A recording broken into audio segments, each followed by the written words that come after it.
Exactement, Jocelyne. Je me suis dit un petit peu de Shakira là, ça va pouvoir nous réchauffer avec les températures négatives qu'on a. Tu sais que hier, je suis partie à 15h45 de chez moi, j'ai dû dégivrer mon pare-brise alors qu'il a fait soleil toute la journée. Je me suis dit non mais c'est du délire quoi, ça n'a pas dégivré de la journée. Truc de fou. Donc là ouais, un petit peu de Shakira pour nous donner du soleil. Allez, le gâteau pour le goûter au four. Maman parfaite quoi. Putain, moi j'ai même pas eu le temps, je voulais faire des crêpes.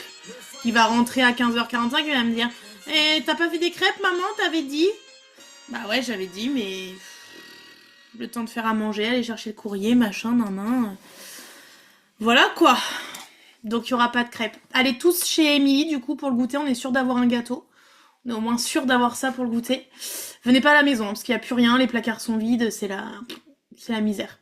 Les températures négatives à fond, non mais clairement. Là je sais pas combien il fait. Il fait 2.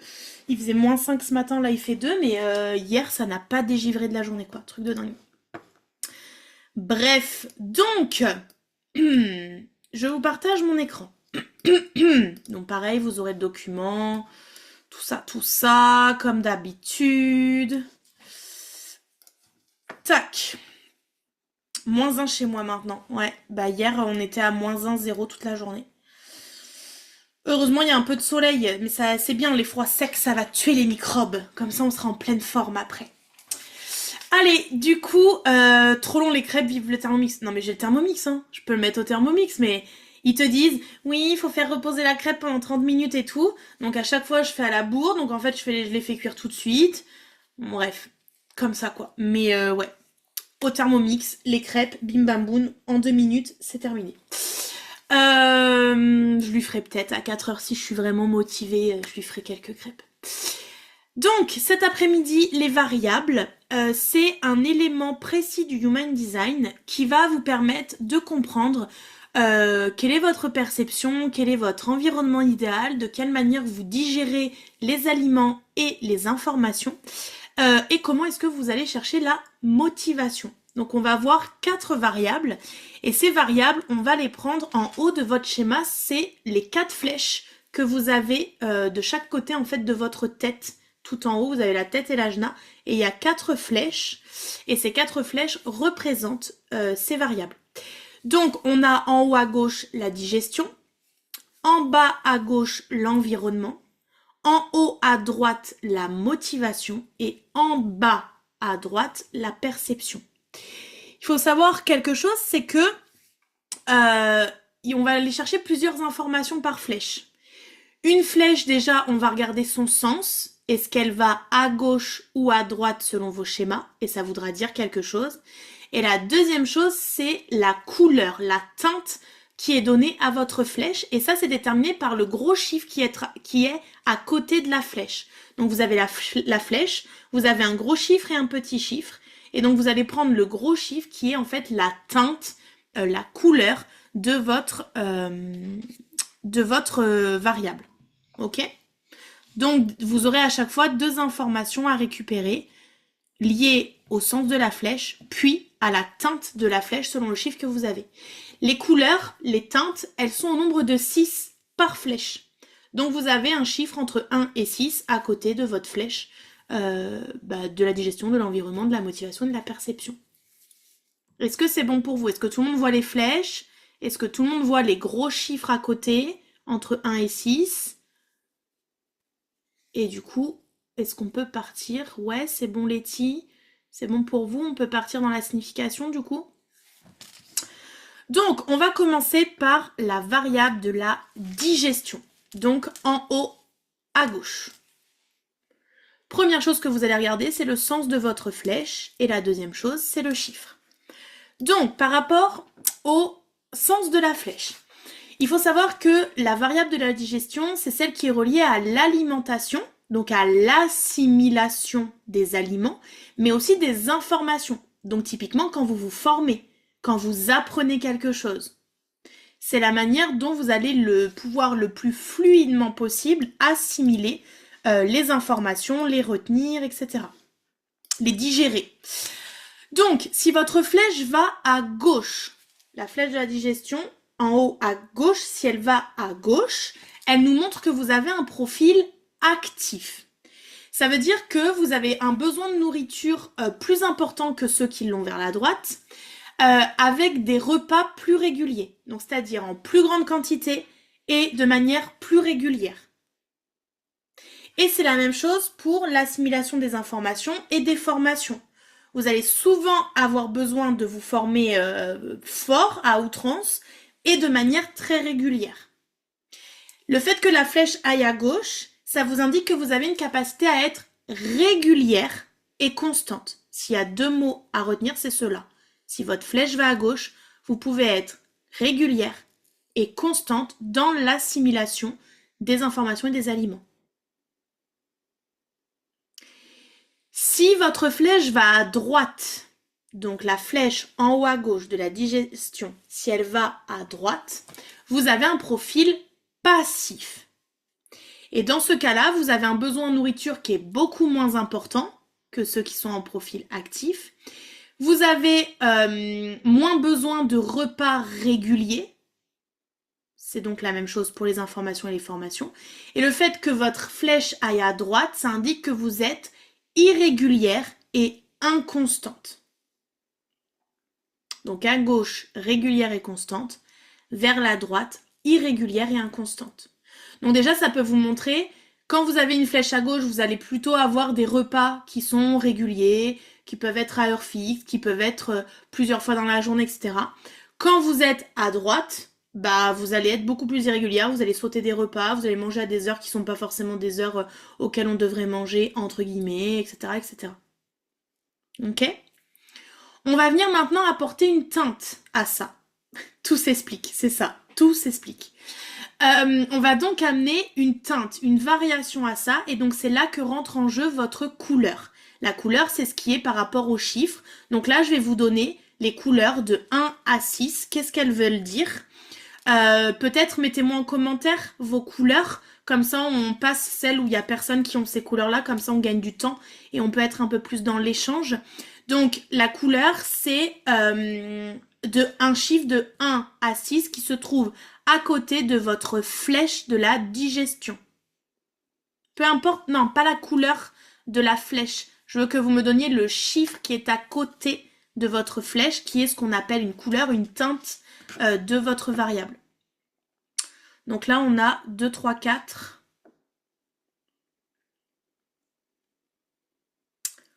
2, 3, 4, 5. 1, 2, 3, 4, 5. Ok, donc il y a juste la 6 qu'on n'a pas. Cathy, du coup, 2. Vous prenez le gros chiffre, le plus gros chiffre des deux. Ok, donc pour toutes celles qui ont le chiffre 1, c'est l'appétit, donc marquez souvent appétite quand c'est pas traduit en fait la signification. Vous savez, à côté de votre schéma, vous avez toutes les informations à la liste et en bas, vous avez les 4 variables qui sont notées. Et donc vous allez voir qu'à côté, c'est marqué appétit consécutif ou appétit alternatif. Vous le voyez ça ? Vous avez votre schéma, à côté vous avez toute la liste des informations et tout en bas, il y a marqué vos 4 variables. Et donc dans la digestion, vous avez noté, si vous avez une couleur 1, appétit consécutif ou appétit alternatif. Ok ? Pour les couleurs numéro 1, il va être préférable que vous mangiez simple. Pas trop d'aliments, d'ingrédients en même temps. Et souvent des produits qui sont assez bruts avec des repas qui sont cuisinés simplement. Donc vous êtes plutôt à manger des carottes crues, des concombres crus, du chou-fleur cuit à la vapeur, ce genre de choses, sans forcément beaucoup de transformation. Vous aimez pas forcément la plupart du temps cuisiner, transformer, passer des heures à ça. Et en plus, c'est pas quelque chose que vous digérez forcément bien. Donc les questions à vous poser, c'est est-ce que tu manges des aliments bruts non transformés? Est-ce que tu manges régulièrement? Et essaye de manger la même chose toute la journée. Essayez de vous faire des défis, genre une journée que des pommes, une journée que des bananes, une journée que du chou-fleur, une journée que des petits pois. Essayez de manger toujours la même chose pour voir ce que votre corps il vous dit, comment est-ce qu'il processe pour la digestion, comment vous vous sentez, est-ce que vous vous sentez ballonné, pas ballonné, et observez vraiment les différences que ça procure dans votre corps. Jess, c'est vrai, je dis toujours simple sans forcément ajouter de sauce, mais pas régulièrement, moi j'adore grignoter. Ok. Donc ça va venir aussi selon le sens de ta flèche. Si t'avais une flèche à droite, c'est normal. Ta flèche à droite vient te montrer que t'es pas là pour faire des gros repas et de manière régulière, mais t'es là pour grignoter quand t'as envie, ce qui te fait plaisir, ce qui te fait envie, mais du coup, des aliments très peu transformés, sur des produits très bruts, pas forcément cuisinés avec beaucoup d'aromates, beaucoup de sauce, plein de choses mélangées, tu vois. Par exemple, ce que j'ai beaucoup remarqué dans mes clientes, c'est qu'en couleur 1, vous aimez très peu les sucrés salés, les trucs qu'on mélange et qui vont pas forcément ensemble. C'est pas forcément ce que vous préférez. Donc ça, c'est les couleurs 1.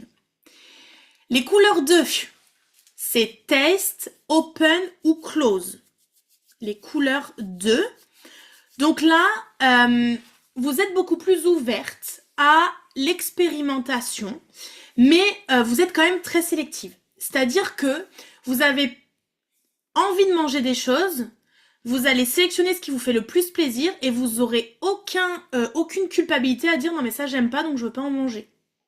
Vous n'allez pas forcément vous forcer à dire ouais bon allez je vais lui faire plaisir, je vais goûter puis je vais manger. Non, vous aimez pas, vous allez sélectionner, vous allez prendre que ce que vous voulez, ce qui va vous faire plaisir, ce qui va du coup vous activer en fait vos papilles.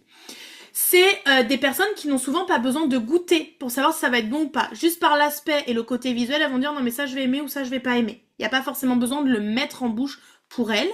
Vous pouvez manger la même chose sur des longues périodes. Quand c'est quelque chose que vous aimez, ça vous dérange pas de faire 3-4 repas avec toujours le même aliment, même si en fait votre assiette elle est ennuyeuse, elle est pas fun, c'est pas hyper beau, hyper bien machin. Vous voulez manger en fonction des saisons et des produits en fait qui vous font plaisir. Quitte à acheter plus cher, quitte à mettre le prix, mais vraiment vous voulez des choses qui vous font du bien, qui vous réconfortent. Donc les questions à vous poser, c'est mangez-vous des produits de saison? Écoutez vos envies et refaites des repas qui vous plaisent. Donc demandez-vous vraiment, est-ce que voilà, il y a des journées où je mange toujours la même chose et qu'est-ce que ça fait à mon corps? Puisque comme il n'y a pas de variation de produits, normalement il doit moins galérer aussi à enclencher le process de digestion. Et est-ce que vous faites vos courses chez un producteur local chaque semaine? Puisque du coup, le but, ça va être vraiment pour vous d'avoir des produits bruts. Vous allez expérimenter des mélanges que la une va pas forcément faire. Mais vous allez aimer quand même transformer un minimum. Donc avoir des produits bruts à transformer et des produits de qualité. Vous aimez avoir des choses de qualité quand même dans votre assiette. Donc ça, c'est celles qui sont en couleur 2. En couleur 3, c'est food hot ou cold, donc froid ou chaud. La couleur 3 est la soif de nouvelles expériences culinaires. Donc elle aime expérimenter, goûter pour savoir ce qui lui plaît. Elle aime découvrir, alterner nourriture, la nourriture au quotidien selon ses envies, ses désirs, ce qu'elle va avoir à sa disposition. Faire des expérimentations culinaires, c'est aussi tester des nouvelles recettes, tester des nouveaux produits, oser regoûter des choses qu'on n'aimait pas forcément avant et voir comment notre corps réagit. Vous allez donc osciller entre de la nourriture froide ou de la nourriture chaude, simple ou élaborée. Ok ? Le but, c'est que vraiment vous expérimentiez en suivant votre intuition. Quand vous êtes en couleur 3, vous êtes souvent des personnes qui n'arrivent pas à tenir un menu sur un mois, quoi. Vous êtes incapable de faire ça. Vous avez besoin vraiment de vous laisser porter par qu'est-ce que j'ai envie de manger, qu'est-ce que mon corps, en fait, m'appelle à mettre vraiment dans mon corps. Donc, si votre profil, c'est un hot food, donc la nourriture chaude, vous allez vous demander, est-ce que vous buvez des boissons chaudes pendant vos repas? Parce que si vous aimez manger chaud, alors vous aimez aussi boire chaud. Et même pendant les repas, vous n'avez pas besoin de vous dire, ah bah non, le thé c'est que à la fin, le café c'est que le matin ou je ne sais quoi. C'est en fait de vous habituer à boire cette eau chaude, alors citronnée, avec du sirop, avec, j'en sais rien, moi, du miel, du citron, ce que vous voulez, si vous voulez pas forcément boire de thé ou de café, etc. Mais du coup, de boire chaud qui va faciliter en fait le transit et vous permettre derrière de digérer beaucoup plus facilement et rapidement. Et aussi, prenez soin de vous avec tout ce qui est sauna, hammam, qui peuvent être bénéfiques pour justement votre digestion. Donc pour celles qui peuvent pas faire ça, ne serait-ce que d'avoir une bouillotte sur l'estomac, une source de chaleur, peut vous aider en fait à mieux digérer. Recoucou, Doro. Pour celles qui au contraire sont dans le froid, cold food, est-ce que vous buvez des boissons froides pendant vos repas? Et donc ça peut être aussi mettre des glaçons ou avoir de l'eau au frigo constamment aussi, plutôt que de l'eau à température ambiante. Et terminez votre douche par un jet d'eau froide pour que ce soit bénéfique pour vous, pour votre circulation et pour votre digestion. Bon, moi j'avoue que le jet d'eau froide à la fin de la douche, ça me fait pas trop kiffer quoi. Je préfère l'eau bien chaude, mais ça peut être bénéfique pour vous, donc à tester. Donc ça, c'était la couleur 3. Couleur 4, c'est les touch en calme ou buzzing ou nervous touch. Ça dépend en fait les traductions qui ont été faites selon les outils. Donc c'est soit calme, soit nerveux, en gros. Donc la couleur 4, elle aime toucher la nourriture, elle aime la préparer elle-même, elle aime cuisiner, mélanger, toucher les aliments, ça permet vraiment de savoir ce qui lui plaît, si ça lui plaît ou pas, et surtout de mettre son corps dans des bonnes conditions pour pouvoir ingérer ensuite cette nourriture et absorber les meilleurs nutriments pour son corps. Donc si vous êtes en mode calme, si votre profil il est calme en couleur 4, profitez de vos repas seuls, dans votre propre énergie, dans votre propre aura, essayez d'être dans le calme le plus complet possible. Prenez soin de votre environnement, donc demandez-vous, est-ce que je prends soin de mon environnement, est-ce que je le purifie, est-ce qu'il a une bonne énergie, est-ce que je suis à la lumière naturelle quand je mange, enfin voilà, ce genre de choses au niveau de l'environnement, de ce qui vous entoure quand vous mangez. Et est-ce que vous êtes intentionnel lorsque vous préparez vos repas? Est-ce qu'il y a vraiment une intention d'avoir les meilleurs nutriments, d'avoir des produits de qualité, de mélanger des choses qui vous font du bien au corps, etc., etc. Si vous êtes plutôt dans le profil buzzing ou nerveux, est-ce que vous mangez en bougeant ou en faisant autre chose? Typiquement, c'est des personnes qui adorent manger un sandwich ou une salade en mangeant debout, en tournant autour de la table, en cuisinant autre chose, en écrivant quelque chose d'autre, en regardant la télé. Enfin voilà, vraiment, c'est des personnes qui aiment être dans l'action. Et on vous invite aussi à organiser des dîners avec vos amis très régulièrement, ou en tout cas avec d'autres personnes, pour que vous puissiez être dans une ambiance dynamique, quelque chose qui bouge pendant les repas. Ça vous permet vraiment de bien digérer. Moi j'ai une amie, elle peut pas rester assise à table, elle est toujours debout, donc elle te parle, elle continue de te parler, mais elle est derrière sa chaise, elle fait le tour de la table, elle va se mettre à côté de quelqu'un d'autre, enfin voilà, elle change de place. Et en fait ça fait partie des gens qui ont besoin en fait de bouger pour que la digestion s'enclenche plus facilement. Et enfin la couleur 5, puisque on n'a pas de couleur 6, là en tout cas en live, mais du coup vous aurez accès aux documents pour celles qui sont en replay, c'est au niveau du son. Donc sound en height ou en low, haut ou bas. Donc les couleurs 5, elles ont une relation à la nourriture qui est liée au son, donc à la fréquence sonore, mais aussi à la fréquence de leur repas. En fonction de son profil, une couleur 5 peut aimer manger en silence, peut fréquemment manger dans un contexte plus bruyant et de manière plus fréquente.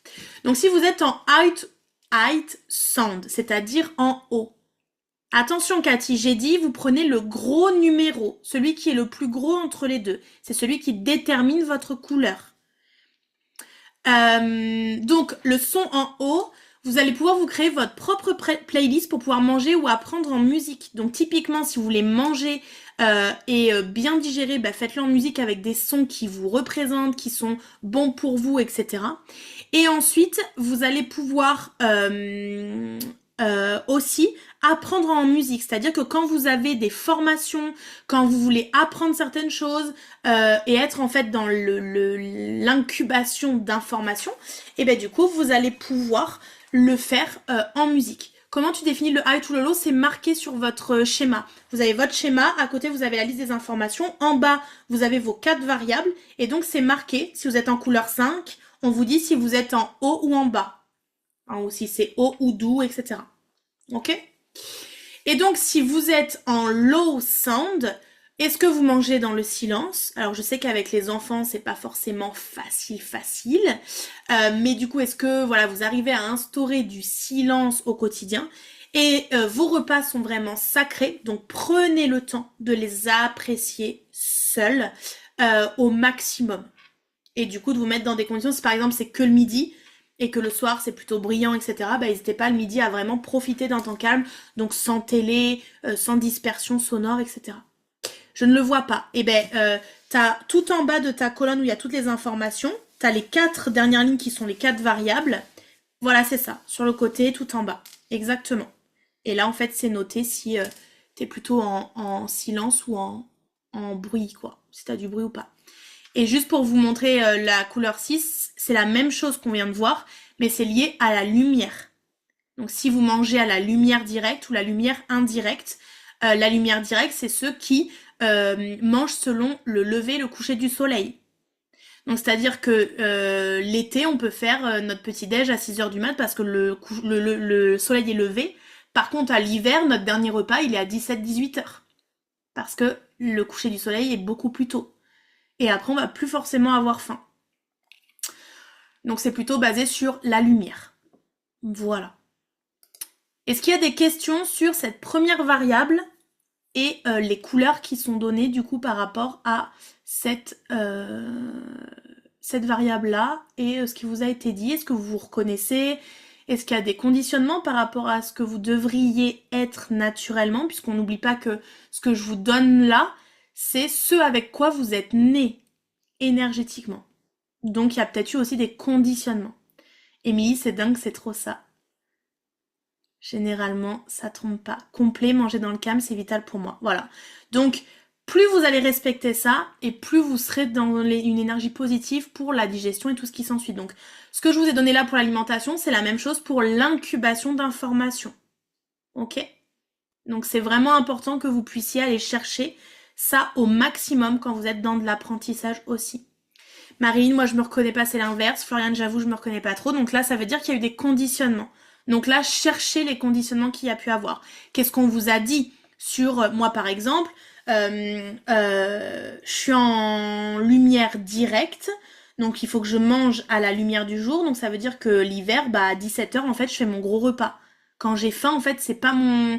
Quand je finis ma journée de travail à 17h, c'est pas mon goûter que je veux faire. C'est mon repas. Je veux me faire des lasagnes, enfin voilà. Et c'est le dernier gros repas de ma journée. Sauf que ça a été très dur pour moi de l'accepter, le reconnaître, puisqu'en fait, j'avais ce truc de il faut être à table avec tout le monde, il faut s'asseoir à table avec sa famille, il faut manger à heure fixe, donc le soir on mange à 19h, etc., etc. Donc regardez, si vous vous reconnaissez pas dans votre profil, regardez quels sont les conditionnements qu'on vous a transmis, les habitudes qu'on vous a transmis aussi dans vos familles, à l'école, etc., qui peuvent avoir du coup conditionné cette partie plutôt naturelle pour vous, qui normalement est plus naturelle.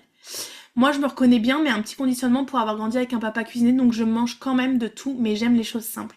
Donc ça c'est aussi, voilà, venir te dire, ok, je peux lui faire plaisir et me faire plaisir s'il me cuisine quelque chose, mais quand moi je cuisine, quand moi je me prépare à manger sur la majorité de mes repas, si je veux faire attention à ma digestion, à mon transit et tout, je cuisine des choses simples, des produits bruts, etc.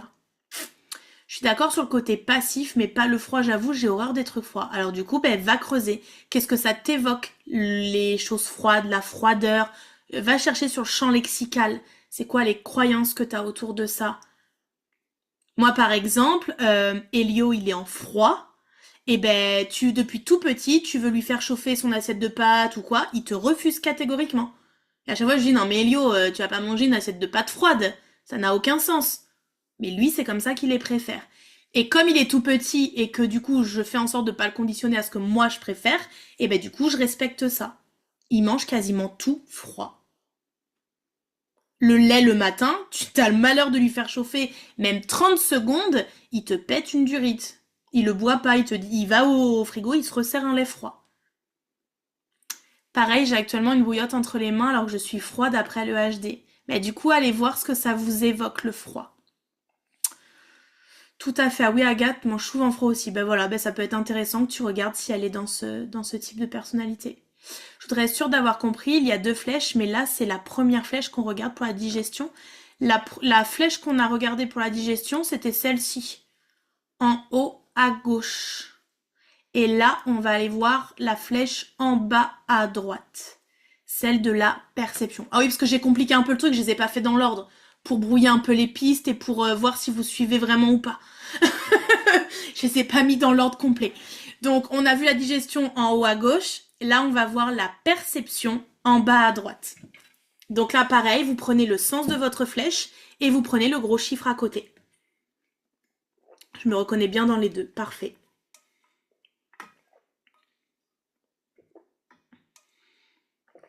Un, deux...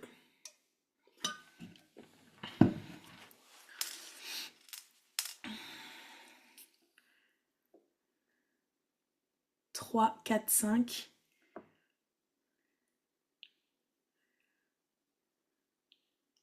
Ok.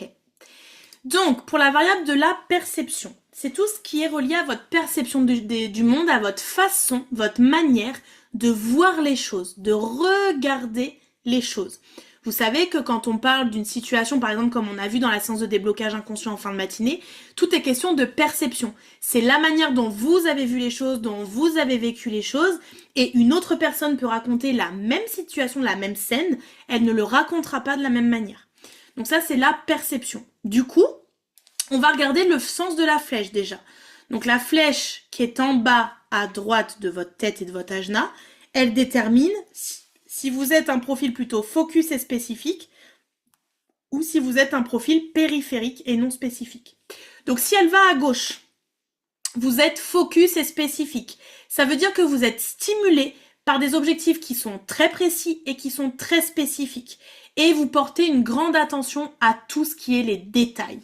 Les petits détails, vous adorez ça, chipoter pour des petits trucs, ça vous plaît bien, ça vous anime assez. Et vous êtes des personnes qui adorent les indicateurs de performance. Tout ce qui est objectif très clair, tableau, indicateurs de performance, tout ça, ça vous nourrit et ça vous fait vibrer, quoi. Ok ? Si vous avez votre flèche plutôt à droite, vous êtes un profil périphérique et non spécifique.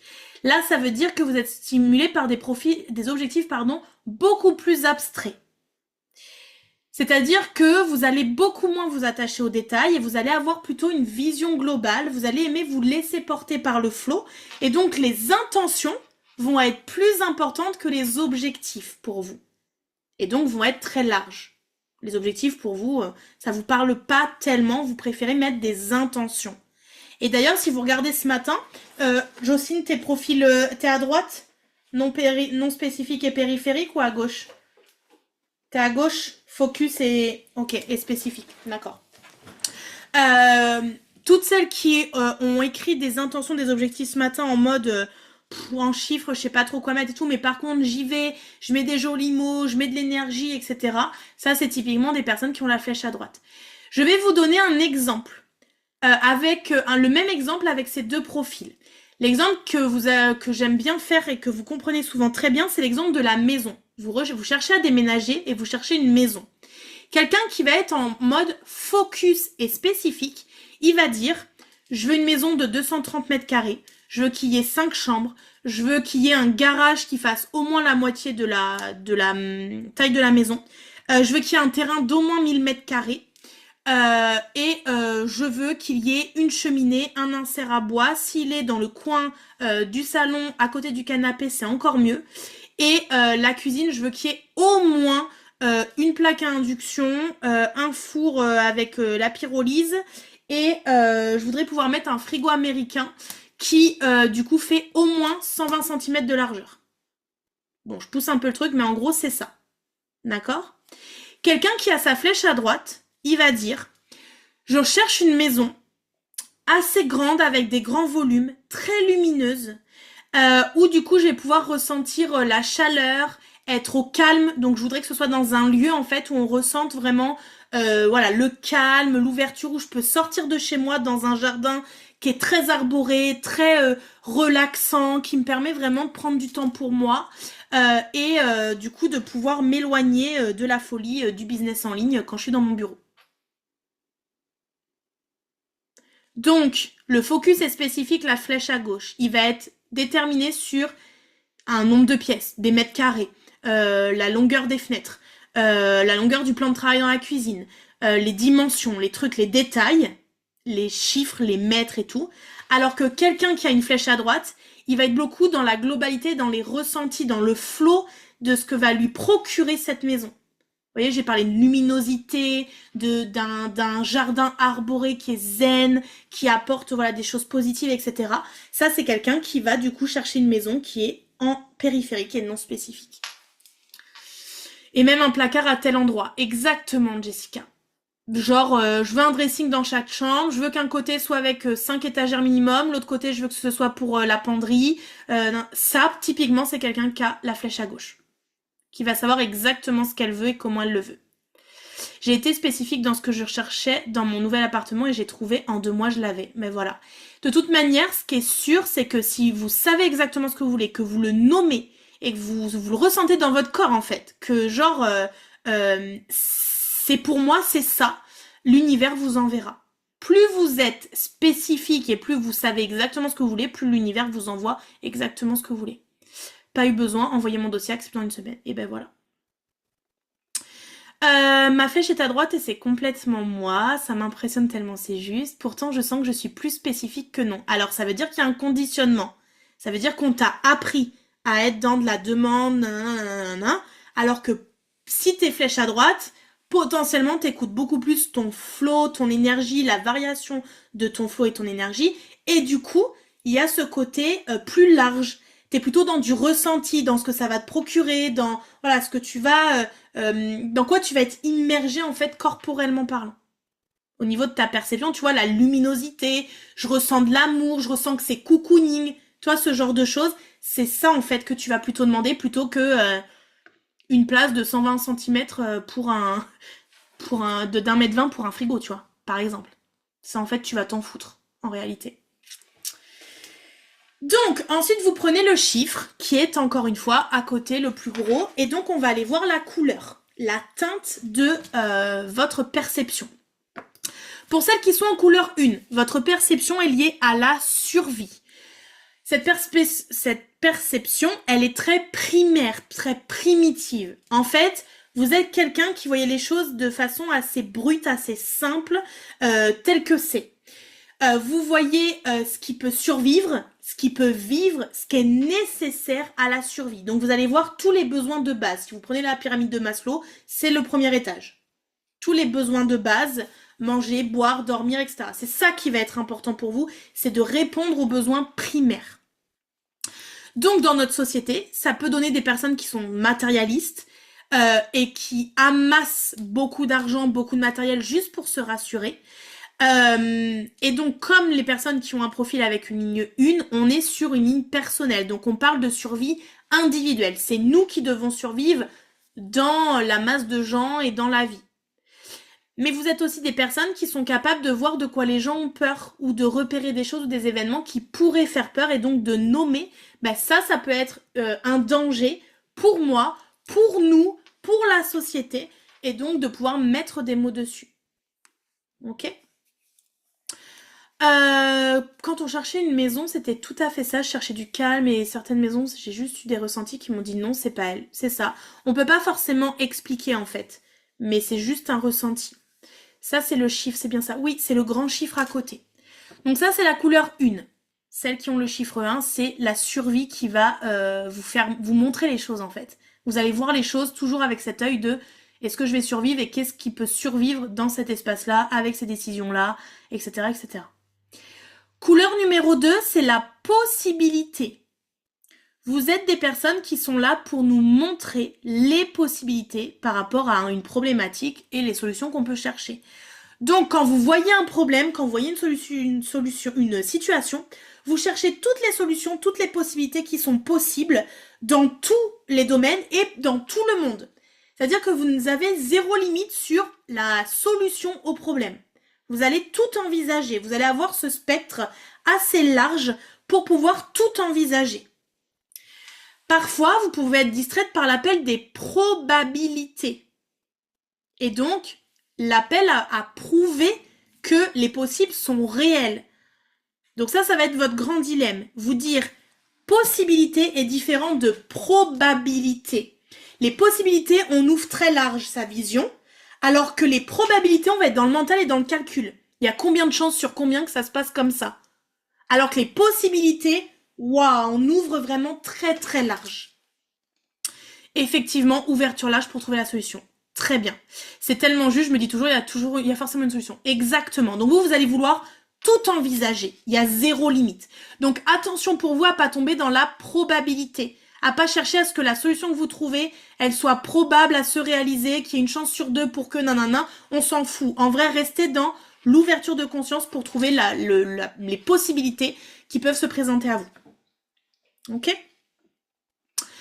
Couleur numéro 3, c'est celle du pouvoir. Là, on a clairement des personnes qui sont dans une vue très binaire. Ok ? C'est qu'est-ce qui est en haut, qu'est-ce qui est en bas. Vous êtes beaucoup dans les mesures, les classements, tout ce qui est lié aux chiffres. Vous voyez toujours les choses binaires. Donc, il y a des perdants, donc il y a des gagnants, forcément pour vous. Vous voyez la vie comme ça. Comme si vous étiez capable en fait de savoir qui va gagner et qui va perdre avant que ça se passe. Donc vous avez le blanc et le noir, tout le temps. Quand vous voyez les choses, quand vous regardez une situation, vous allez aller en fait dans les extrêmes. Vous allez voir les choses de façon très binaire, en accord en fait avec l'être humain. Hein, l'être humain qui va soit dans l'extrême joie et puis après passe à l'extrême tristesse par exemple. Ici, ça va être important que vous acceptiez de voir les choses telles qu'elles sont. Et d'être dans la mesure de ce qui se passe. Donc pas être dans le drama, comme pas être dans l'explosion complète, mais d'être dans le juste milieu de ce qui est en train de se passer sous vos yeux. Très important. Parce que du coup, là le risque dans le pouvoir, c'est qu'on dramatise une situation, qu'on en fasse des caisses parce qu'on voit le truc tout noir, ou alors qu'on idéalise quelque chose parce qu'on voit que le blanc à ce moment-là, et qu'on n'arrive pas en fait à nuancer, à jauger et nuancer. Couleur numéro 4, c'est le vouloir. Quand on arrive au vouloir, on rencontre des gens qui voient ce qui manque. Si on veut quelque chose, on voit aussi ce qui va nous manquer, on voit ce qu'on ne va pas obtenir.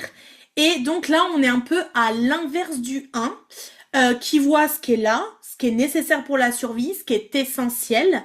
Le 1, il va être connecté aux peurs et à toutes les peurs, alors que le 4, lui, il va regarder davantage ce dont on a besoin d'un point de vue collectif. La couleur 1 est regarder qu'est-ce qui est important pour ma survie personnelle. Le 4, il veut mettre en place des choses pour le collectif, pour les gens, pour tout le monde. Donc il va être davantage connecté au manque et à la pauvreté. Parce que quand il va regarder le collectif, il va se dire qu'il y a des gens qui n'ont rien du tout. Et donc pour eux, il va vouloir faire des choses, mettre en place, aider, être dans le partage, le don, etc., etc. Donc souvenez-vous que les lignes 4, elles sont très fraternelles, très amicales. Le 4 dans les lignes de profil dans Human Design, c'est le réseauteur. C'est celui qui aime créer des liens avec les autres, celui qui aime partager, échanger, etc. Et ben ici c'est pareil. Et parfois le 4, il va hésiter, naviguer, il va se questionner. Et les questions que vous devez vous poser à chaque fois, c'est est-ce que c'est nécessaire ou est-ce que c'est un désir? Est-ce que je le veux parce que c'est essentiel, là j'en ai vraiment besoin, c'est nécessaire, ou est-ce que juste c'est un désir d'ego en fait? C'est juste une volonté, la petite cerise sur le gâteau quoi en gros. C'est ce qui vous aidera à ne plus hésiter quand vous hésitez et que vous naviguez entre deux possibilités de choix là qui vous tiraillent un petit peu. Pensez à vous.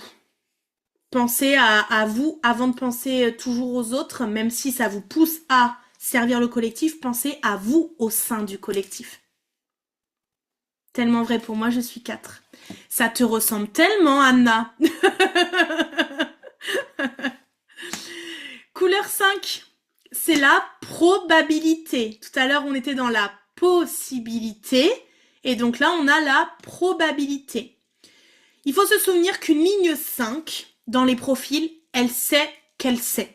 Genre, vous pouvez pas lui demander autre chose. Elle va vous dire, je sais, point final. Elle va pas savoir vous l'expliquer, vous argumenter le truc. Elle le sait, c'est comme ça, point final. En gros, c'est un peu ça. Les 5, c'est des personnalités qui sont donc sûres. Sûres de ce qu'elles disent, sûres de ce qu'elles pensent. Donc, on va pouvoir dire parfois qu'elles sont un peu bornées, parce qu'elles ont du mal à, justement, être dans cette ouverture des possibilités. Elles, c'est focus, probabilité, c'est probable que ça se passe comme ça, donc ça va être comme ça, point, barre. Je ne prends pas d'autres solutions à ma portée. Donc, tout fonctionne dans un contexte de probabilité pour vous. Et parfois, vous êtes tellement sûr de vous que vous serez prête à parier, hein, tellement vous êtes convaincu que probablement ça va se passer de telle manière. Donc, votre distraction, c'est quoi? Ben, c'est l'inverse de vous. C'est ce qu'on a vu tout à l'heure. C'est les possibilités. Quand vous êtes dans la probabilité que vous êtes enfermé dans une seule manière dont les choses vont pouvoir se passer, allez connecter aux possibilités et ouvrez votre champ de vision pour que justement ça vous permette de garder l'équilibre dans vos pensées, dans votre système de perception et de pas être lycéphate parce que si vous êtes que dans la probabilité, vous resterez toujours dans le même calcul en fait. La vie, les décisions et tout, ce sera toujours la même chose pour vous. Alors que d'ouvrir les possibilités, des fois, ça peut un peu vous activer le coco en haut. Et du coup, vous permettre d'envisager d'autres choses, des choses novatrices qui vont vous aider un petit peu. Et je crois qu'il n'y avait pas de 6, mais la 6, c'est la personnelle. C'est celle qui voit les choses à travers lui-même. Voilà pour la perception. Est-ce qu'il y a des questions? Est-ce que vous vous reconnaissez dans cette perception? Est-ce qu'il y a des incompréhensions?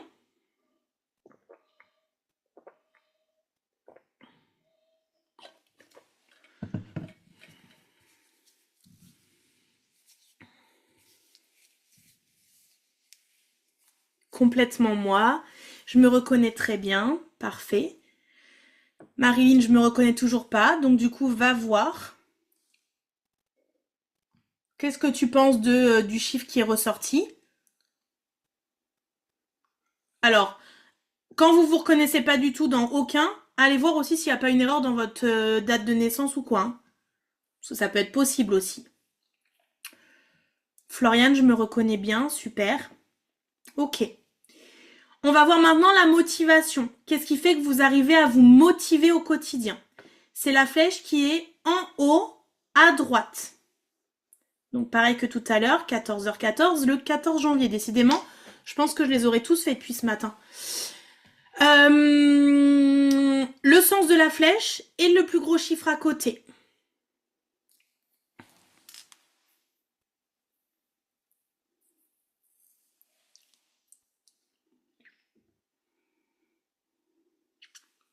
Un, 3, 4, 2, donc 1, 2, 3, 4, 3, ok. Donc, 1, 2, 3, 4, ok. Donc, déjà, là, on va aller chercher votre motivation profonde. Donc, qu'est-ce qui vous permet de passer à l'action, en gros? De vous mettre dans l'action et de vous motiver à avancer. Au niveau du sens de la flèche, toutes celles qui ont la flèche à gauche, vous avez un profil stratégique. Toutes celles qui ont une flèche à droite, vous êtes réceptif. Ok? Donc, si vous avez la flèche à gauche et que vous êtes stratégique, ça veut dire que vous pensez de manière très logique et que les petits détails vont retenir votre attention. Vous êtes donc des personnes qui ont un schéma de pensée très stratégique, très protocolaire, étape par étape, de façon logique. Les choses doivent se passer étape par étape comme ça. D'accord?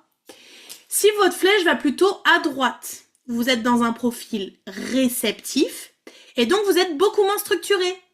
Il suffit que vous mixiez ça et que vous soyez manifesting generator et là, vous êtes en mode éparpillement, c'est le bordel, rien n'est très carré, etc. L'important, c'est de l'accepter tel que c'est votre façon de fonctionner, que c'est dans... J'ai quelqu'un que je connais qui dit toujours « Je suis organisée dans mon bordel. J'ai un bordel organisé. » Et c'est vrai, vous lui demandez n'importe quoi, elle vous le trouve. Mais du coup, moi, je ne pourrais pas vivre dans son espace parce que je suis stratégique.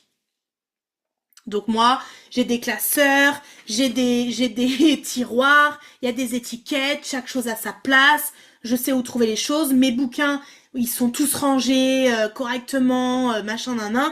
Voilà, ça c'est stratégique, les choses sont clairement carrées, entre guillemets, et ça nous permet en fait de réfléchir de manière coordonnée, stratégique, logique. Quand vous êtes du coin réceptif, vous êtes beaucoup moins structuré. Vous êtes des personnes qui pensez souvent en dehors du système. Et souvent, on dit que vous êtes un peu dans la lune, parce que vous êtes très connecté à votre imagination. Donc on va avoir tendance à dire que vous êtes toujours un peu perché, toujours un peu dans la lune, etc. Pour le coup, j'avoue, je suis mitigée car très organisée, il faut que tout soit placé correctement, une place pour chaque chose et chaque chose à sa place, mais je peux aussi être une bordélique organisée. Alors ce qui va être intéressant, Jess, c'est que tu vois si le trait organisé n'a pas été un comportement de compensation, tu vois, pour pouvoir justement, parce que justement le côté réceptif, très le flow, moins structuré et tout, bah du coup ça te faisait peur, peut-être le manque de contrôle ou ce genre de choses. Dans ma lune, voilà. Yes, out of the box dans ma précision. Ok, très bien.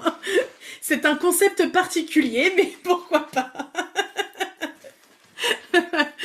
Mais du coup, vous voyez que là, il y a vraiment deux types de personnes, quoi. Il y a les personnes qui vont réfléchir de manière très logique, stratégique, puis il y a celles qui vont être, en effet, très connectées, très dans la lune, très pas structurées, mais qui vont dans leur propre structuration, pour le coup, intuitive, flow, etc., retrouver les choses, coordonner les choses, etc. L'important, c'est que vous respectiez ça. Effectivement, je me pose la question car mon côté organisé est venu avec le temps. Donc, ça veut dire, Jess, qu'il y a eu conditionnement. Ça veut dire que l'organisation, ça a été pour toi quelque chose qui t'a réconforté, qui t'a mis en sécurité. C'est la blessure du contrôle qui vient se jouer là. Ça m'arrive aussi d'être bordélique. En fait, c'est savoir est-ce que c'est des moments, est-ce que c'est passager, donc du coup c'est moins d'organisation, moins ce profil stratégique à ce moment-là, se laisser déborder, ou est-ce que vraiment ça fait partie de votre quotidien tous les jours, etc. Donc, au niveau des couleurs, la couleur numéro 1, votre motivation, c'est l'inconnu. L'inconnu, en fait, vous avez peur de ne pas savoir, vous avez peur de ne pas comprendre, et c'est ce qui va vous motiver à vous dépasser. Vous voulez tout comprendre, tout savoir, tout connaître, et donc ça va venir, l'inconnu va venir vous stimuler pour passer à l'action. Comme la ligne 1, dans le profil de Human Design, c'est des personnes qui sont avides de connaissances, donc qui ont beaucoup envie d'apprendre, qui sont très curieuses. Vous êtes naturellement motivé par la peur, mais aussi par l'inconnu. Et donc, vous allez aimer chercher, comprendre et parfois même aller jusqu'à créer vos propres concepts avec ce que vous avez appris, ce que vous avez compris et créer vos propres méthodes en mêlant des choses qui n'existaient pas, en fait, qu'on ne mêlait pas avant. Ok ? Alors oui, Jess, parce que c'est ton sens de la flèche. Donc tu vas avoir quand même un esprit qui va penser rangement, choses logiques, etc. Par contre, le côté de ta flèche va être stigmatisant sur peut-être des comportements que tu aurais pu prendre qui sont de la seconde flèche et qui ne te ressemblent peut-être pas. Ou alors que tu ne fais pas dans la bonne intention. Parce qu'il peut y avoir le rangement excessif où là, tu sais, c'est maladif et en vrai, c'est pas juste être organisé pour être organisé. C'est l'hyper-contrôle, le besoin, toi, que tout soit hyper comme ça. C'est passager, Anna. Ok, donc quand c'est passager, ça veut dire que c'est juste qu'à un moment donné, vous avez lâché le côté rangement, etc. Dans cette couleur-là, on va parler de transfert. Le transfert, c'est donc l'opposé. Et donc là, pour vous, la couleur 1, ce sera la 4. Donc quand j'arriverai à la 4, vous pouvez regarder ce qu'est le transfert et donc dans quoi vous oscillez. Est-ce que c'est plutôt dans la 1, plutôt dans la 4, selon dans quelle période vous êtes. Et juste pour rappel, pour celles qui ont peut-être pas encore lu tout le document du Human Design, les lignes de 1 à 3 sont des lignes personnelles. Les lignes 4 à 6 sont des lignes tournées vers le collectif. Donc ça peut aussi vous montrer en fait le transfert du 1 personnel va être le 4 en collectif, le transfert du 2 va être le 5 en collectif et le transfert du 3 va être le 6 en collectif. Ok. Couleur 2, c'est l'espoir. Les deux, ils voient ce que les autres ne voient pas. Donc c'est une motivation qui est basée sur l'espoir, ce qui pourrait arriver, ce qui pourrait se passer, ce en quoi ils croient, ce qui les fait vibrer. Le 2, il sait quand il doit agir et il n'en a pas besoin. L'espoir, c'est son moteur et ça lui permet de voir les possibilités que d'autres ne voient pas. Il a toujours espoir que les choses s'arrangent, que les choses aillent mieux, qu'une solution soit trouvée, je sais pas moi, que son offre va marcher, etc. Donc, c'est ça qui va le motiver à passer à l'action. Donc, l'espoir le booste, le fait mettre en action. Les personnes en 2, ils cultivent la foi pour matérialiser, conceptualiser leur vision. Le 2 doit faire attention à son transfert qui est le 5, la culpabilité, qu'on verra tout à l'heure. Ça donne un espoir dénoué de sens, je m'inquiète pas, je vais gagner au loto. Faut peut-être pas trop s'emballer non plus, vous voyez. L'espoir a ses limites. C'est pas je m'arrête de bosser puis un jour je gagnerai au loto, quoi. Et oui, il y a des probabilités, oui, l'espoir fait vivre, comme on dit, mais il faut pas être focus que sur des grands espoirs qui, voilà. Donc la tendance, ça va être ça, ça va être de ressentir de la culpabilité parce qu'il aura eu un mauvais espoir ou un trop grand espoir qui va lui amener de la déception. Couleur numéro 3, c'est le désir. Donc, la couleur numéro 3, elle est motivée par le désir. Le désir, c'est directement lié au leadership. Ça veut dire que vous êtes faite pour diriger, pour passer du suiveur au leader. Les personnes numéro 3, elles sont motivées directement par le désir, l'envie en fait, de faire une différence, d'imposer sa différence. Et votre transfert, ce sera donc l'innocence en couleur 6. Quand vous tombez dans l'innocence, tac, c'est qu'il y a un truc à recalibrer pour revenir dans votre désir. Si tu as la probabilité et l'espoir, tu vas jouer l'autodirect, c'est ça. En fait, il te faut les deux. Il faut associer la probabilité et l'espoir. Et là, normalement, c'est bon, t'as le combo gagnant. La couleur 4, c'est le besoin. Donc là, on est dans le transfert du 1. Et donc, le transfert du 4, c'est le 1. Comme on a vu tout à l'heure, ok ? Donc le 4, il va chercher des informations qui sont spécifiques. Il se demande ce dont il a besoin pour atteindre son objectif.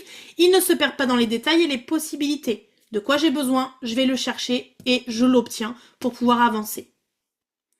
La couleur 4, elle est motivée par le besoin et donc par l'essentiel. De quoi j'ai besoin là maintenant tout de suite qui est essentiel. Attention, si vous êtes couleur 4 et que vous avez une tête non définie, donc que la tête est blanche sur votre schéma, vous pouvez vite vous perdre à penser à tout et n'importe quoi. Donc ça vous demande vraiment de vous recentrer. Ok ?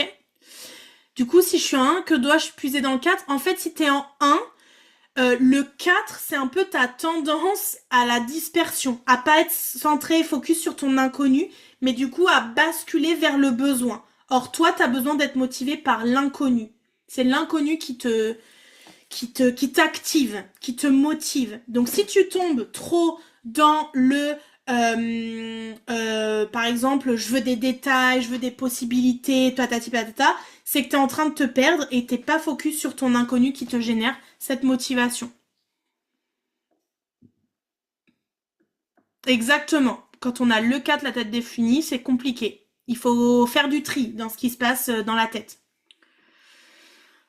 Ensuite, la couleur 5, c'est la culpabilité. Je ne comprends pas, sur ma feuille, c'est noté en motivation la peur, et là, il est noté le désir, je ne vois pas le rapport. En fait, c'est un problème de... Vous savez, je vous l'ai déjà dit, c'est un problème de traduction. Le Human Design a été traduit par plein de personnes différentes, et donc du coup, les traductions sont pas forcément les mêmes.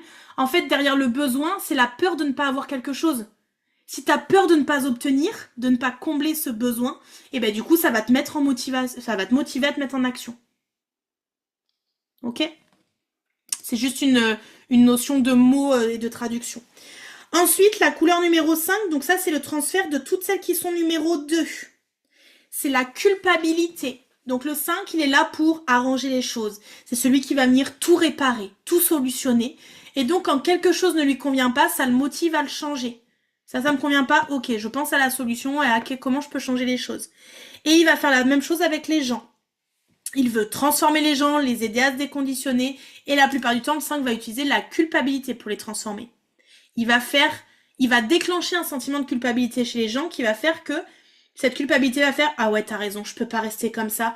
Oh putain, ça me fait trop culpabiliser. Ok, donc je me mets en action et je change quelque chose pour atteindre une nouvelle direction, un nouveau but. » Espoir avec la culpabilité, c'est marrant. Exactement. Exactement. Donc quand tu tombes dans la culpabilité, ça veut dire que t'es dispersé par rapport à toi, ton espoir. Tu dois garder comme seule motivation ton espoir. Si tu ressens de la culpabilité, cherche quel est l'espoir que tu peux avoir qui peut te faire avancer. Sans tomber dans le si je joue au loto, je gagnerai un jour, quoi.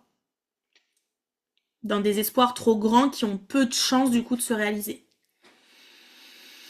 Donc vous, ce que vous devez vous demander, les couleurs 5, c'est toujours comment je peux réparer ça. Comment je peux faire pour réparer, transformer ça et donner un nouvel élan à ce qui ne me convient pas.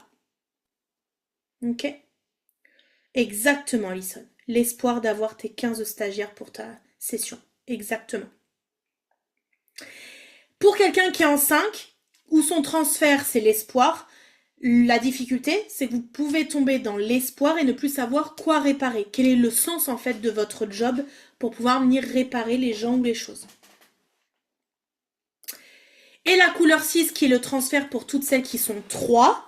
Le 6, il est motivé en savourant l'expérience de la vie, donc c'est l'innocence. Lui, ce qu'il veut, c'est partager ses expériences de vie, ce qu'il fait de mieux, ce qu'il a traversé, etc. L'innocence, c'est pas une motivation en soi, c'est une expérience de la vie, donc si on devait la décrire, on parlerait de motivation à expérimenter. Plus la couleur 6 expérimente, plus elle partage ses expérimentations, et plus ça la motive à continuer. Et donc, votre transfert, c'est le 3. Donc le 3, c'était le désir.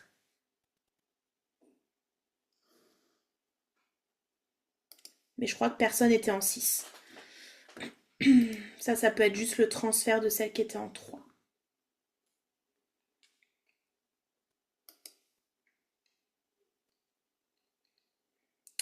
Tu peux me redire le transfert pour le 3 ? C'est le 6.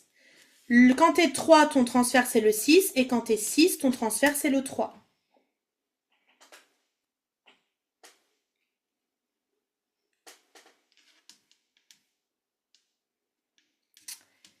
Et la dernière variable très sympa, c'est l'environnement.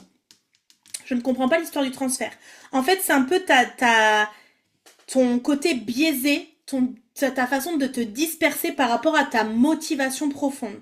Donc si t'es 3, et ça veut dire qu'en fait ton transfert va se faire dans le 6, ça veut dire que tu vas te disperser à aller dans l'innocence du 6, alors que toi, tu dois rester focus sur ton désir.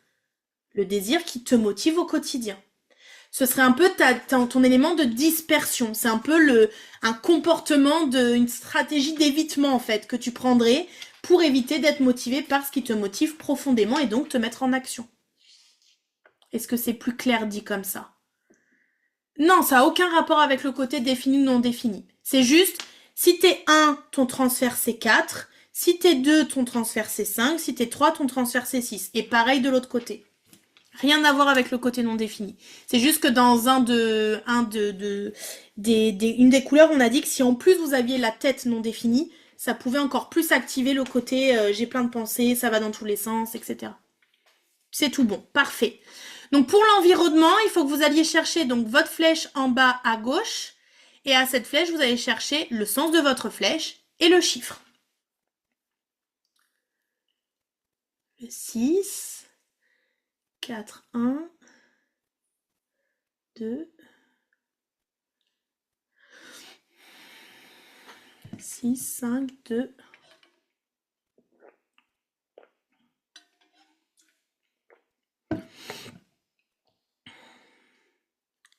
Le petit chiffre, c'est la ligne. Donc là, on s'en fiche, nous, on prend que le gros chiffre.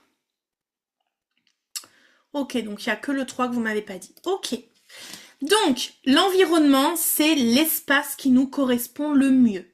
L'endroit dans lequel on se sent le mieux. Ok ? Si votre flèche va à gauche, vous avez un profil actif. Ça veut dire que souvent, vous êtes plus à l'aise chez vous que chez les autres, où vous allez clairement mettre les pieds sur la table et attendre que ça passe. Donc, vous êtes plus à l'aise dans un environnement qui est stable, avec une certaine structure et cohérence.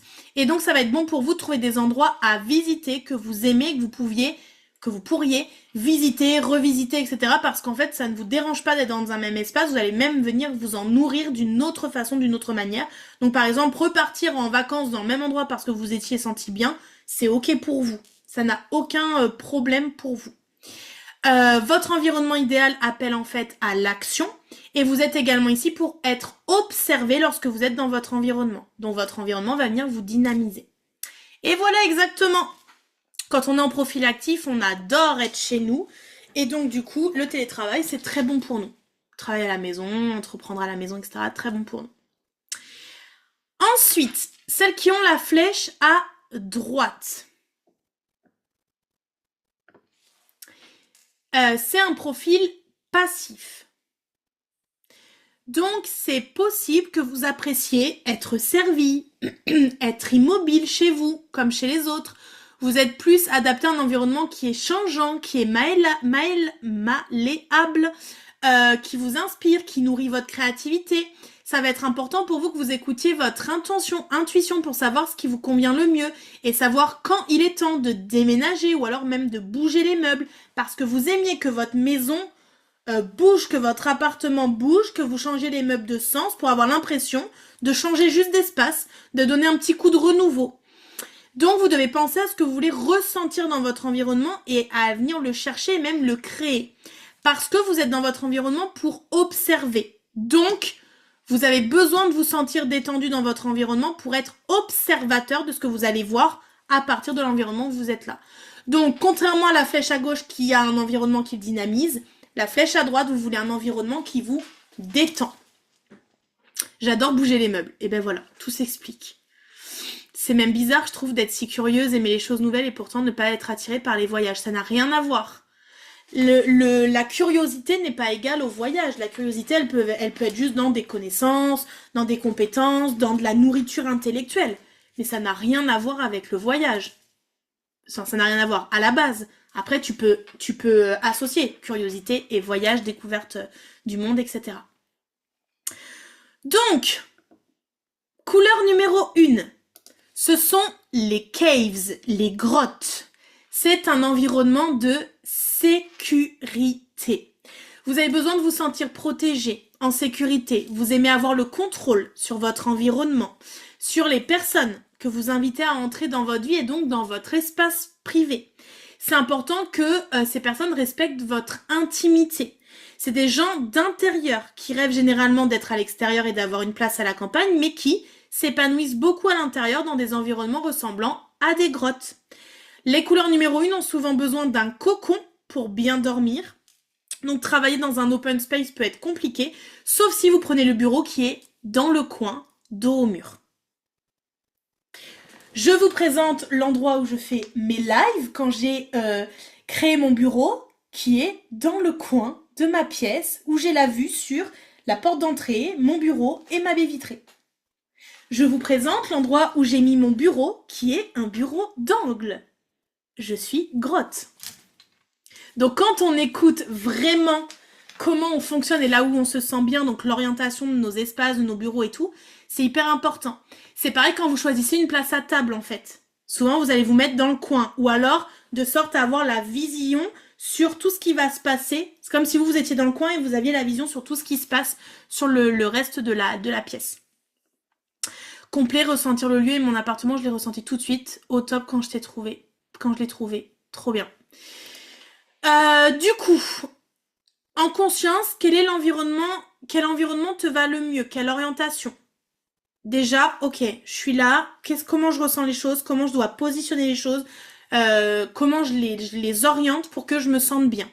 Ensuite, c'est très drôle, mais la première chose que j'ai fait quand j'ai fait construire ma maison, la peinture n'était même pas à peine finie, je crois. Elle était même pas sèche que j'ai posé mes rideaux. Mettre des rideaux à nos fenêtres, c'est très bon pour quelqu'un qui est grotte parce que du coup, il va sentir que ça va le mettre dans un espace cocooning en fait, que ça va le couper de l'extérieur et qu'il va être en sécurité dans sa maison. Lorsque vous installez dans une pièce, est-ce que vous voyez toutes les entrées?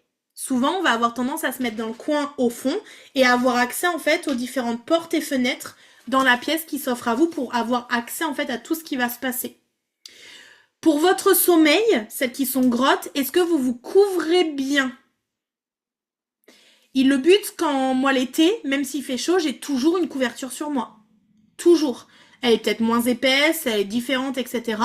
Mais du coup, j'ai toujours un truc sur moi pour sentir en fait cette sécurité, ce fait d'être enveloppé, d'être protégé. Ça, c'est important. Donc, une couette un peu lourde sur vous, c'est important.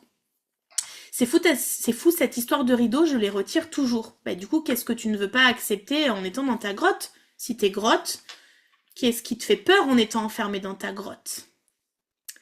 Je mets pas de rideau, je suis au 11e étage. Pas de rideau non plus, je suis au 2e étage, mais sous toi du coup. Ok, vous êtes les filles? J'ai 3 couettes. Ah ok. J'ai 3 couettes été comme hiver. Ah moi aussi par contre, non, je ne suis pas grotte. Ah ok, d'accord. Parce que du coup, quand on est grotte, premier truc auquel on pense, c'est à mettre des rideaux et à être en mode cloisonné en fait. Quand vous regardez une grotte, on a envie de se créer cet environnement de sécurité, d'être coupé en fait de l'extérieur. Couleur numéro 2, les markets, les marchés. C'est un environnement de sélectivité. Vous êtes beaucoup plus ouverte à l'expérimentation, donc pour vous tout est une question de sélection. Vous cherchez des choses qui sont spécifiques, qui résonnent pour vous. Vous aimez en fait qu'il y ait de l'activité autour de vous et comme vivre dans un quartier vivant où il y a où ça bouge, etc. Les marchés, qu'est-ce que ça veut dire? C'est un espace où il y a du commerce, où il y a des échanges, où c'est un milieu en fait des affaires et où il y a de l'interaction forcément, où il y a beaucoup d'énergie qui circule, comme un environnement urbain en fait, où on entend les klaxons, où il y a des gens qui marchent, il y a des vélos qui roulent, nanana, et en fait ça bouge tout le temps. Donc tout peut être vrai, laissez-vous juste guider, choisir où vous voulez aller et comment vous voulez décorer votre intérieur. On vous dit que vous avez besoin souvent d'avoir accès à des choses pour être bien et soutenu, donc à vous de déterminer lesquelles. Si je veux me sentir bien dans mon environnement actuel, qu'est-ce que j'ai besoin d'avoir à ma portée? Vous devez faire aussi attention aux détails et à bien organiser vos espaces pour vous sentir bien. Donc pareil, que les choses soient organisées, rangées, que vos meubles soient aux bons endroits, etc. Vous avez besoin de choisir où vous vous installez. Si par exemple, vous allez chez quelqu'un ou vous allez au resto et on vous dit vous vous asseyez là, ça va pas trop vous plaire. Vous aimez choisir où vous allez vous installer, là où vous allez vous sentir le mieux. Et ensuite, questionnez-vous sur quel est le type de marché qui vous nourrit. Ça, c'est une question intéressante, assez ouverte pour le coup, qui vous amène à réfléchir à ok, c'est quel type de marché qui me nourrit, cet environnement de sélectivité, comment je l'imagine, comment je le vois, et où est-ce que je me sens bien. Ça peut être le marché, typiquement le marché quoi, où vous allez acheter vos fruits et légumes et tout, mais essayez de pousser un petit peu la réflexion. Alison, j'ai pas de vis-à-vis. C'est pas grave en fait, t'as pas de vis-à-vis. Tu peux quand même avoir envie d'être tranquille et d'avoir cet aspect sécuritaire avec les rideaux sur les fenêtres. Ok, couleur 3, kitchen, les cuisines. C'est l'environnement de l'alchimie. Là, il s'agit vraiment de n'importe quel espace qui peut être créatif ou qui peut y ressembler. Ça peut être une vraie cuisine, ça peut être un espace d'art, un studio d'enregistrement, n'importe quel lieu en fait où il y a des choses qui s'alchimisent, qui se créent, qui se transforment. Vous voulez être dans l'endroit où vous pouvez être qui vous êtes, où vous pouvez vous exprimer tel que vous êtes. Vous êtes à l'aise où tout le monde se rassemble dans des lieux qui inspirent. Ça peut varier en fonction de vos intérêts, mais aussi de créer, avoir une communauté, c'est vital pour votre bien-être, d'avoir des gens en fait qui circulent autour de vous, qui gravitent autour de vous, c'est important. Pour les couleurs 3, la température va être importante. Donc vous voulez pouvoir maîtriser la température là où vous vous trouvez parce que votre sensibilité corporelle est accrue. Je me serais bien vue dans cet environnement, je suis constamment en recherche de ça et je l'avais dans ma jeunesse. Très drôle. Voilà. Juste, il faut que vous puissiez avoir accès à une télécommande d'une pompe à chaleur ou le bouton d'un radiateur, ou voilà, parce que vous aimez pouvoir gérer selon la température de votre corps, selon le type d'alchimisation que vous êtes en train d'opérer. Alors, êtes-vous entouré de personnes ou de lieux inspirants? Découvrez de nouveaux endroits chauds en température ou chauds en créativité, là où vraiment on sent qu'il y a de la réflexion, il y a de l'échange, du partage, etc. Peut-être vous pouvez essayer de travailler dans un endroit très créatif qui stimule votre inspiration avec du coworking, des ateliers, etc. Et ensuite, je vous invite à inviter des gens chez vous pour vivre justement cet aspect rassemblement, alchimie que vous aimez tant. Vous voyez, typiquement, cet environnement, moi, je le vois comme nos nouvelles cuisines, en fait. Nos cuisines ouvertes, où il y a un plan de travail, un îlot central, ou ce genre de truc, où en fait, tout le monde gravite autour, tout le monde passe autour, et vous êtes au centre, là, en train de créer. Ça fait un peu, en fait, cet esprit-là. Couleur numéro 4, les montagnes. L'environnement d'expansion. Quand vous êtes dans cette couleur 4, là, il s'agit de prendre de la hauteur, d'avoir un point de vue, en fait, qui soit assez haut pour avoir une vision presque à 360 degrés. Donc, vous allez être à l'aise dans un dernier étage, plutôt qu'un rez-de-chaussée, pour avoir vraiment cette grande vue et vision. Ça va être important aussi de faire attention à la qualité de l'air pour vous. Donc, peut-être pas vivre en pleine ville, à Paris, avec les embouteillages, la pollution, etc. La couleur 4, vous aurez aussi besoin d'escapades en nature en solitaire et vous avez un grand besoin de respirer. Donc d'aller dans la nature, faire des grands exercices de respiration. Vous prenez des grandes inspirations, vous remplissez vos poumons d'air.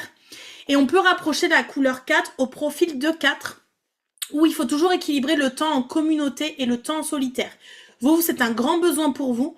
Vous avez besoin vraiment de trouver cet équilibre constant entre les moments seuls et les moments en famille, entre amis, avec du monde. Donc faites des escapades d'un week-end dans la forêt, habitez au dernier étage par exemple sur des rooftops, c'est des très bons endroits où vous vous sentez vraiment bien. Pratiquez des exercices de respiration, baladez-vous en nature, changez votre point de vue pour changer de perspective, changez de place, montez, descendez, etc. pour vraiment voir les choses d'une autre façon et cultiver l'énergie du calme. Alors c'est vraiment rigolo, je suis 4 et pourtant je me retrouve vraiment dans le 3 entièrement. J'aime les lieux créatifs, recevoir des gens, on est musiciens dans la famille, on adore partager, se rassembler. La première chose que j'ai fait c'est casser le mur qui séparait ma cuisine de mon salon, alors que le 4 me parle pas du tout, je déteste les escapades en solitaire, mais je peux être très solitaire par moment. Alors là, tu vois, tu le dis par toi-même, ma famille, dans la famille on est musicien. Ça veut dire que tu as eu un conditionnement, une habitude, quelque chose qui a fait que tu as été habitué à vivre d'une certaine manière et à faire des choses. Mais là, ce que je te présente, c'est qu'est-ce qui a été donné à ta naissance énergétiquement, qui est en fait plutôt naturel. Donc là, c'est aller voir qu'est-ce qui te challenge dans le 4, pourquoi tu n'aimes pas faire des escapades en solitaire, face à quoi ça te met en fait, et qui est dérangeant pour toi. Alors en fait, pas trop, car la musicienne, c'est moi justement, et c'est moi qui ai créé ce mood. Ok. Et donc du coup, ça a été créé par héritage de quoi? De qui? Après, je pense qu'il y a vraiment il y a vraiment une création de quelque chose pour justement combler en fait. Combler un vide, combler un manque. Parce qu'en vrai, tu peux aussi, moi mon beau-frère est musicien et pourtant, il fait très peu de musique devant les autres. Il fait beaucoup de musique seul. Donc ça dépend aussi comment tu veux faire de la musique et comment tu veux le transmettre, tu vois. Mais il y a forcément tu vois, le pourquoi derrière qui vient jaillir, quoi.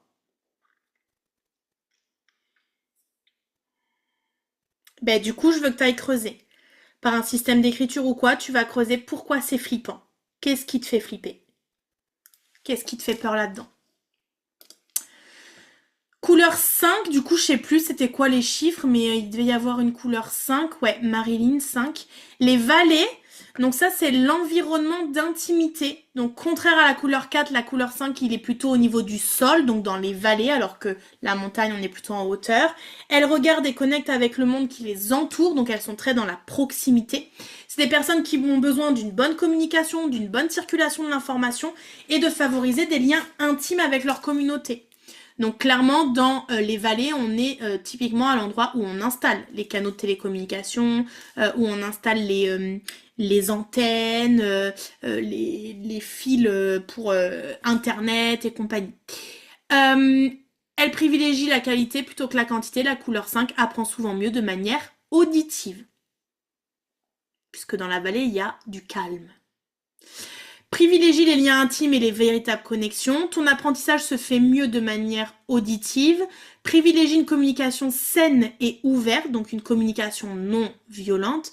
Et plutôt road trip que voyage en avion. Ça, c'est des petites questions pour vous pousser un petit peu à ok, comment je veux vivre les choses, comment je veux être en fait dans mes environnements où je me sens bien. Et ensuite, la 6. Est-ce qu'il y avait quelqu'un en 6? Ouais, il y avait Anna et Letty. Donc, la 6, c'est les shores, c'est les rives, les rivages. Donc, c'est un environnement de transition.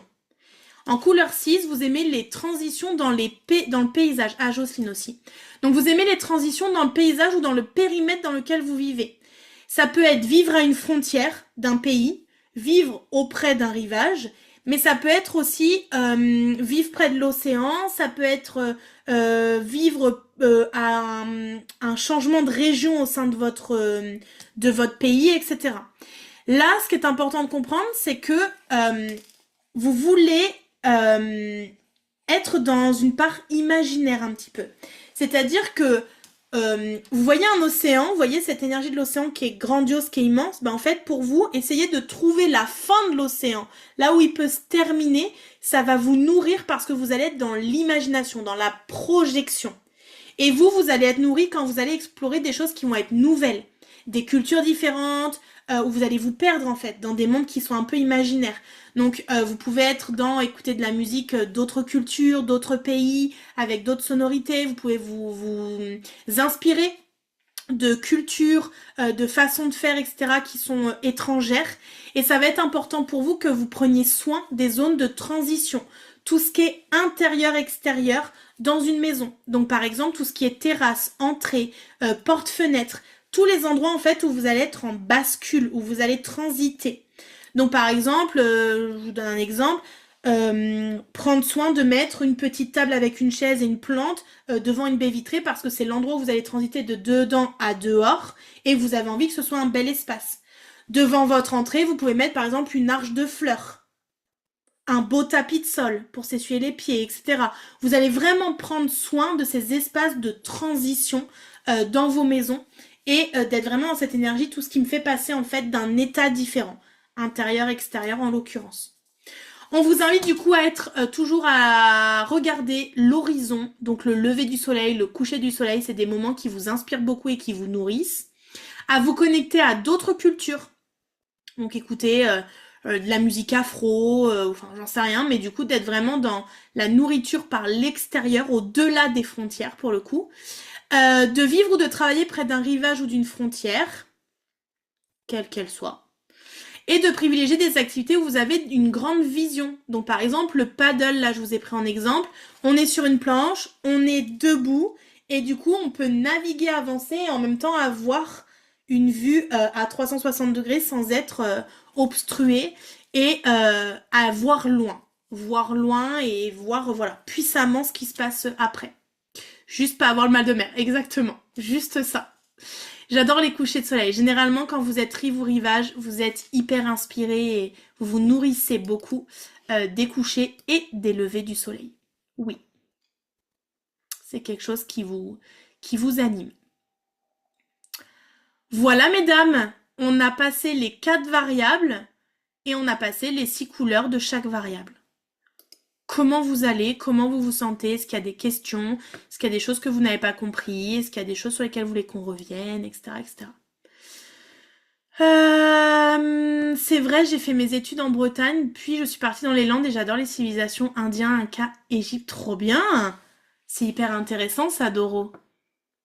Ben, du coup, il faut que tu développes ça. Quand t'es en manque de création, quand t'es en manque tu vois, de te sentir bien, en fait, d'être dans un mood au statu quo, tu vois, où juste tu te sens bien, ben, il faut aller connecter à ça. Marilyn, condition 4 sur 4 pour moi, ça veut dire que tu t'es reconnue dans aucun. Est-ce que tu as vérifié ta date de naissance? Est-ce que toutes les informations de la carte sont bonnes? Je pourrais rester des heures au bord de l'eau et regarder au loin. Moi aussi, Anna. Pourtant, je suis pas 6, mais je pense que c'est plutôt mon côté cancer qui fait ça. Mais vous pouvez me laisser sur une plage toute la journée.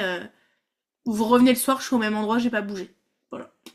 Je regarde toujours dans le même sens et voilà. Par exemple, quand je vais à l'île d'Oléron, ceux qui connaissent l'île d'Oléron, vous avez côté terre, donc où il y a Fort Boyard, etc. C'est pas un côté que j'affectionne particulièrement, parce que la mer n'est pas du tout pareil. Je préfère aller côté océan, voir les vagues, les remous, les bateaux, la grandeur, l'immensité de l'océan qui s'offre à nous, contrairement à, bah, vous êtes à côté de Fort Boyard, vous voyez la France, enfin, vous voyez le sol français à quelques mètres, quoi. Donc, du coup, vous dites, ok, en fait, il y a juste le pont qui nous sépare. Et ben, pour moi, je ressens pas du tout les mêmes choses, vous voyez. Par exemple. Florian, très bien. C'est les voyages qui me motivent, bouger, rencontrer, découvrir. Trop bien, Jocelyne. Du coup, quand vous pouvez pas voyager physiquement, faites-vous voyager énergétiquement, spirituellement, etc. C'est ça aussi qui va pouvoir vous porter dans la durée et vous donner justement cette nourriture affective, etc. Et ça peut aussi se retranscrire dans vos décorations. Vous faire un hôtel ou dans vos cadres, dans les photos que vous avez sur vos téléphones, ou tu vois, j'en sais rien, mais vous pouvez clairement aussi mettre cette essence-là dans votre décoration, votre lieu d'habitation, etc. Ça peut aussi vous aider et vous porter pour le coup. Moi, il va vraiment falloir que je creuse ma variable parce que là, ça me bloque parce que je te jure, le 3 me parle tellement, c'est vraiment tellement moi, alors que le 4 vraiment pas. Du coup, je suis en mode questionnement, tiens, qu'est-ce que ça pourrait bien vous pouvoir dire? Laisse venir à toi. Dans les prochains jours, tu auras peut-être un élément de compréhension qui te viendra. Pour cela que j'avais besoin d'un espace extérieur dans mon appartement. Trop bien. Quand on sait exactement ce dont on a besoin, c'est tellement plus simple. Marilyn, ma date est correcte. Ouais, c'est quasiment à chaque fois l'inverse. Je me reconnais très bien dans certaines descriptions, mais ce n'est pas les miennes.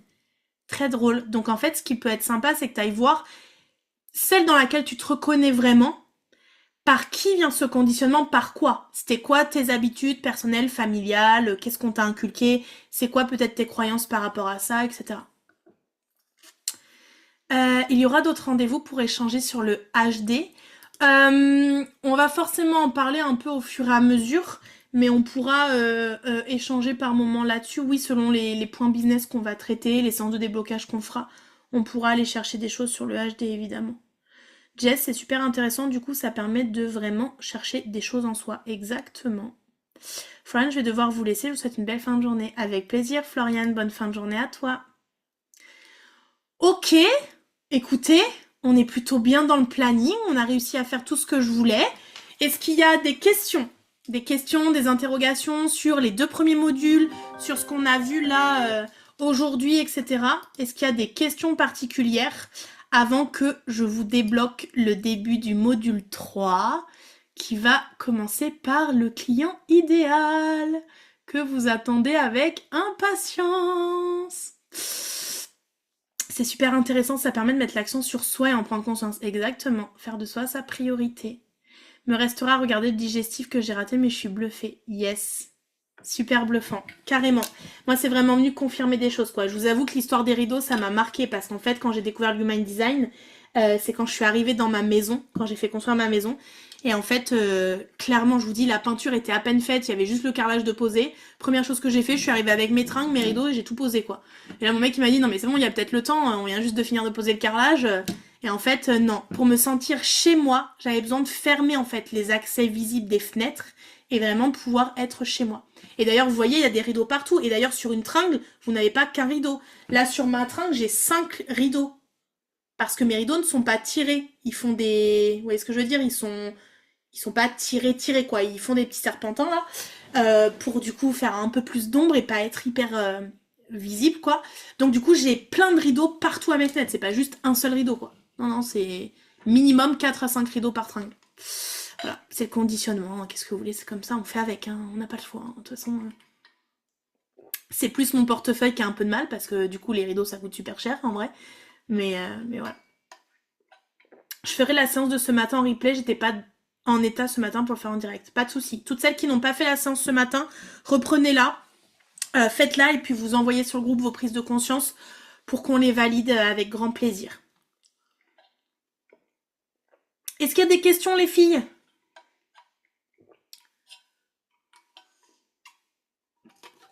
Avec plaisir, Doro. Est-ce qu'il y a des questions, des interrogations, des points bloquants, des choses que vous voulez partager? Tout est clair, c'est bon, parfait. Alors, nous on se retrouve pour une immersion le 31 janvier. Alors, je vais vous donner le planning. Le 31 janvier, on va parler du client idéal émotionnel et on va parler de clarifier son message. Sauf que c'est dans à peu près 15 jours. Donc, ce que je vais faire pour que le 31, on soit vraiment dans l'échange, que vous ayez posé déjà des choses et tout, je vais vous débloquer les modules avec les cahiers d'exercices pour commencer à travailler votre client idéal, votre message, commencer à réfléchir et tout.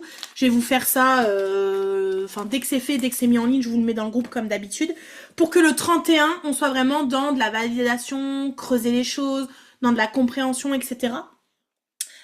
Qui nous permettra ensuite d'aller sur tout ce qui va être offre, fixer un prix, etc. Ok. Tout est fluide, c'est bon, merci, tout s'aligne. C'est quand même chaud de tout aligner pour le business, on est bien d'accord. Ne vous enfermez pas dans ah bah tiens, moi je suis kitchen, oh putain là j'ai mes règles, oh là c'est la pleine lune, sinon on fait jamais plus rien quoi. Vous voyez ce que je veux dire? Pensez plutôt, je fais selon les variables extérieures, en effet. S'il y a la pleine lune, de quoi je prends soin, bah tiens, il va peut-être falloir que je dorme plus, donc je vais me prendre un créneau pour faire une sieste. Vous voyez, je sais pas, mais adaptez plutôt votre business aux événements extérieurs, en plus sur lesquels vous n'avez pas la main. Parce que clairement, une pleine lune, vous n'avez pas la main dessus. Super, merci, c'est à la fois bluffant, la deuxième partie, et remuant la première. C'est normal, c'est toute ma multiplicité, ça. C'est être très stratégie business et aussi vous remuer un peu pour vous libérer et vous amener à encore plus vous aligner. C'est quoi la croix d'incarnation? On parlera pas de croix d'incarnation ici. C'est votre destinée d'un point de vue très hautement spirituel. Et donc c'est assez compliqué, mais moi je vous en parlerai pas. En fin d'année, si on a le temps au niveau du programme, je vous ferai peut-être juste la partie sur la déesse, puisque notre croix d'incarnation est reliée à un dieu ou une déesse. Donc peut-être je vous ferai juste ça, mais on parlera pas de la croix d'incarnation en tant que telle. Je parle de manière générale, je vois que ça s'aligne et je me sens bien en accord, génial. Là, ça vient valider des choses au fur et à mesure, donc ça c'est plutôt chouette. Cool! Parfait. Eh ben, j'ai plus qu'à vous souhaiter une bonne fin de journée, à bien faire vos libérations avant demain midi, prendre une petite demi-heure, 1 heure là pour faire vos libérations et avancer sur ce sujet-là dans les prochaines heures. Je vous mets le replay en ligne dès qu'il est en ligne, je vous le dis comment ça s'appelle? Dans le groupe. Et puis, nous on se retrouve dans 15 jours pour la grosse journée d'immersion encore qui nous attend. Mais d'ici là, je vous prépare l'espace Notion et tout pour commencer à travailler et vous permettre de créer votre client idéal, qui est un gros morceau. Merci, très bonne fin de journée à vous. N'hésitez pas à venir me voir s'il y a des choses qui sont remuantes, challengeantes, qui sont remontées, qui sont plus difficiles, patati patata. Je crois que jeudi, j'envoie plusieurs d'entre vous en coaching one-to-one et vendredi matin. Donc j'ai hâte qu'on se voit tout ensemble. Et puis on se dit à très bientôt. Merci les filles. Exactement, le fait d'être dans des partages, ça montre aussi qu'on n'est pas seul. Bonne fin de journée à vous. Du coup, Émilie, je déconnecte, je lance l'enregistrement et puis on se reconnecte sur le même lien. Ça te va? Nickel. À tout de suite. Ciao les filles, bonne fin de journée.